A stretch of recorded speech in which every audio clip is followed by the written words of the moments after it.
Get a pastrami sandwich. And you know this place is good because there was a big line outside and also inside. The decor was very unique and it felt like just an entire vibe. Oh, wow. Oh, look at that. Thank you. Thank you, sir. Oh. We found the perfect place to eat in the middle of a busy New York City street. We got two different types of pickles. I think this seems like a fresher pickle. And now the main event. Oh boy. I mean, look at that. Whew. That looks and smells like heaven. So we got this wonderful juicy pastrami in the middle of just plain rye bread, mustard, and apparently that's the way to do it traditionally. Nothing more, nothing less.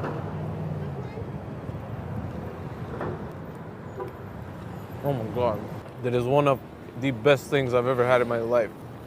I want to kiss it. I felt that deep into my soul. The way this is making me feel, I'm inclined to give this a 10. What? I'm giving this a 10 because I don't know how I would improve this version of it.